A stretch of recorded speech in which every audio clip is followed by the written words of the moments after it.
Hey guys, I'm Kate and this is my Zenith presentation. So I decided to do a participatory documentary, which I've never done before. And a definition that I found for that is a participatory documentary is an inclusive and collaborative process that engages communities in designing and carrying out the collection and dissemination of their own story. It is not simply about producing stories, which is what I thought was really interesting because I decided to do a short documentary about my dad and how he's a pilot. And I feel like I found a lot of the story along the way. So it kind of, I think it works with this genre. And so for pre-production, what I first had to do was create a list of interview questions for my dad. And then I also made a short shot list for B-roll because I wanted the entire film to be B-roll and not of him talking. So here's some questions that I made, like, what's your job like? And then, like, what was the process to become a pilot? Like, things like that. Here's some shots that I made. Yeah.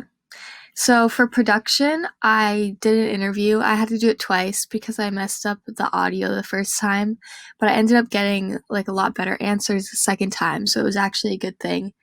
Then I filmed on a flight with him, and then I kind of went around the house and got extra B-roll, stuff like that. So here's me and my dad the day that we went on a plane, and then on the right, that's just him flying it. And then here's some shots that I got out the window because I was filming a lot out the window for, like, the scenic shots. For post-production, I had to piece together the interview into a message, which was kind of a hard process because it was really long. And my dad said a lot of, like, cool, emotional things. And then I had to edit the footage and also do some color grading. So here's just a screenshot of my dashboard, and then on the side you can see, like, how I was editing the colors. And then next I'll just show you the final product.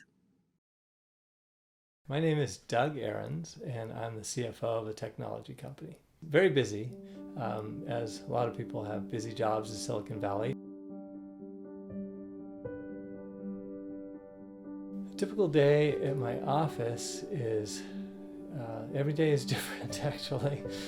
By the time I get up at about 5 in the morning, I already have 50 emails, and I am responding to people from the other side of the globe on a variety of business issues every day, and every day is different. Some of the things I like to do outside of work are, well, a lot of them involve fast-moving vehicles, things like motorcycles and airplanes. So I like to fly. That's my favorite hobby.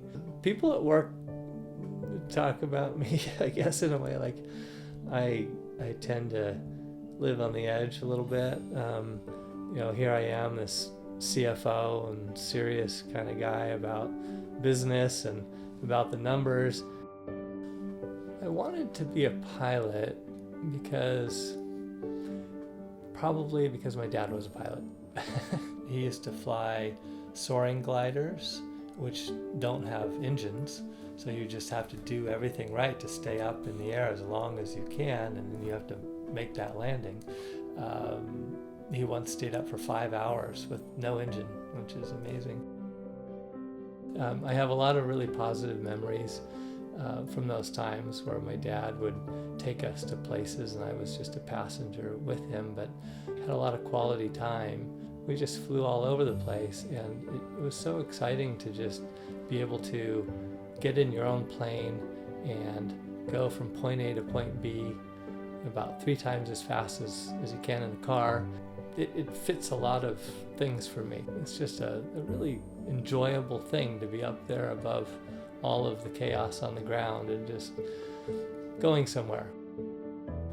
When I fly, it gives me a sense of peace in a way. Even though it's an exciting and busy time, I just feel like I'm so focused on this one thing, and it blocks out a lot of the other pressures that I have, and I'm just concentrating on doing it well, being safe, following all the steps, and just enjoying the scenery.